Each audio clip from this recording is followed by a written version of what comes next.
Hey team, what's happening? This week I thought it'd be a good idea to go over handstands, as many of my friends right now are trying to learn, and I myself am trying to get a little better. Handstands are one of those fitness threshold moves that if you can pull it off, you've really accomplished something. And you have good reason to think that way.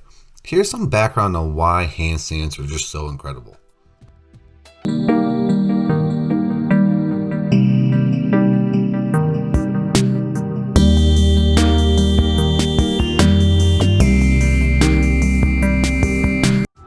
Despite some people's inflexibility, the most mobile joint you have in your body is your shoulder joint. This joint is a ball and socket joint, so the humerus, the light bulb, goes into the glenoid fossa of the shoulder blade, or the cup, and it moves around like this. This special connection allows for the most degrees of freedom of any joint you have. However, with increased mobility comes decreased stability. Compared to another ball and socket joint, your hip joint, your shoulder joint has much less strength, stability, and rigid structure needed to support the weight of a human. Along with the shoulder joint issues, there's also issues with the wrist joint, and hand for that matter. We have such an unbelievable ability to type, tie shoes, use tools, and solve impossible puzzles. We have so many combinations that we can manipulate our hand into, it's really not designed to support. Unlike our ankles that are structured to support our body weight all day, every day. They're even kinked at 90 degrees in anatomical position to help facilitate their function. Whereas our wrist in the same position looks pretty uncomfortable. Now this isn't to say it's not possible to do a handstand. It obviously is, but it's important to understand just what you're asking your body to do. It's like asking a marathon runner to compete in a strongman competition. I'm sure if you gave them the proper time and training, they can compete, but it's not what they've been training for. Understand that you're taking a classically unsuited anatomical structure and bringing it out of its comfort zone. The most important thing here is giving yourself time to adapt. Everyone adapts at different paces and everyone is starting from different places. Some people learn in a day, some people it takes years. The goal here is to perform the task as well as you can. Another point about handstands is obvious. Balancing. Balancing in any capacity requires you to keep your center of mass, which is typically located here in standing position, over the area which your feet make, or your base of support. But here's the thing about balance. It's super specific. Just because you can stand on this contraption doesn't mean you can do anything else that requires balance, like say ride a unicycle. The motor coordination required for each one of these tasks aren't really all that translatable. Just because you can ride one wheel doesn't mean you can ride two. What you have to do to keep your center of mass over your base of support is very different. For a handstand, the muscles you have to use are different, the base of support is different, and maybe your center of mass will be different. So along with your body's need to adapt structurally, it also needs to adapt neurologically. This reinforces the need to let our bodies adapt over time. Now that we understand why the most important factor to doing a handstand is practice and patience, let's get into a session. A great way to warm up is any low intensity movement with large muscle groups.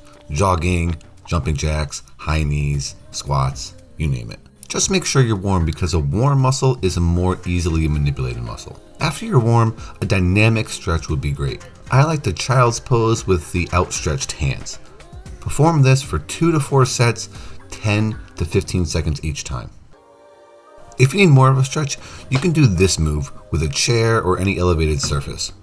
Again, 2 to 4 sets, 10 to 15 seconds each set. I also like high plank to shoulder taps. This move introduces a fair amount of body weight to your shoulder complex without going fully upside down. Perform 5 taps each side as slow as possible for 2 to 4 sets. A bear crawl weight shift is a good way to introduce load to the wrist as well. Perform 2 to 4 sets of 5 to 10 shifts. The further forward you bring your body weight, the harder this will be. The last warm-up exercise you can do is down dog. And yes, this is the best down dog I can do. Try to feel a stretch in the armpits here.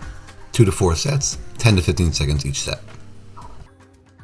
Once you're adequately warmed up, the first step I like to teach people is how to fall.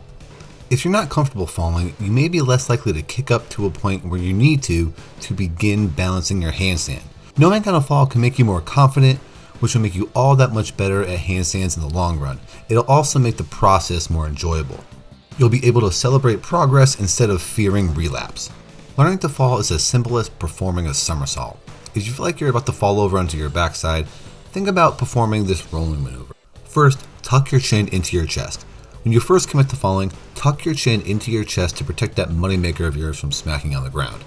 Second, aim for your shoulder blades to be the first thing that touches the ground. Gently placing your shoulder blades down first is going to help you do a smooth rolling motion instead of a hard smacking motion with your feet. Lastly, let your feet fall right by your hips and keep your head close to your knees. If it helps, you can think about rolling up into a ball. And just like a ball does, it rolls instead of slams. I would recommend spending your first handstand session just warming up and practicing falling. This alone is a great way to introduce your body to the task at hand and build confidence. What I would try to avoid is this cartwheel out maneuver. It internally rotates the shoulder under your whole body weight load. And although you land on your feet, it may not be the best for somebody who's just starting out learning handstands. For future sessions, a wall is a great tool to use to learn how to handstand. Though kicking up to it like this seems a little safer, if you try to find the wall with your feet, you start making this banana shape.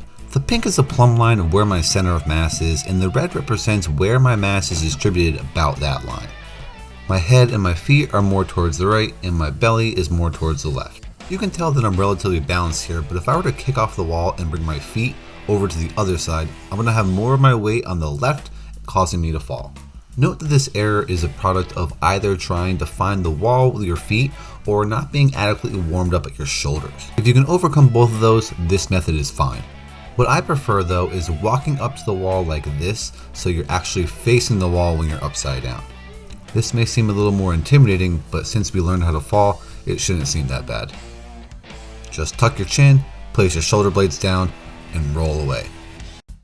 Walking up the wall is a great way to gauge how much load you're putting on the shoulder. When you feel like the load is too much, stop walking up the wall, and that's going to be your intensity for the day. To be fair, when you're completely stacked and upright, handstands don't take too much strength. But when you're practicing your first handstand, you're not going to be perfectly stacked, which is why it should be encouraged to develop shoulder and wrist durability in less than perfect positions before going full tilt, in my opinion. Another tip is when you're completely upright, try as best you can to get those shoulder blades towards the ears. You can see how I go back and forth between doing this move here and then not doing it here. Remember, the shoulder joint is a ball and socket joint. Remember this depiction here with the cup and light bulb?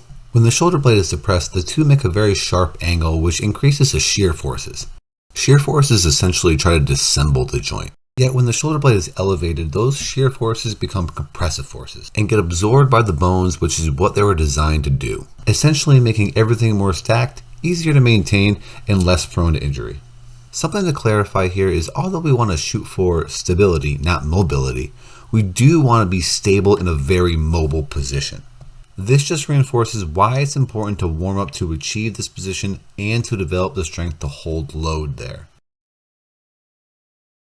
In the beginning of this video, I mentioned that I myself want to get better at handstands, and after our discussion, you can see why.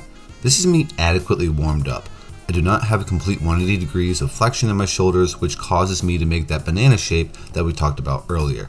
If I were able to achieve this perfectly overhead position, handstands would take much less effort to maintain.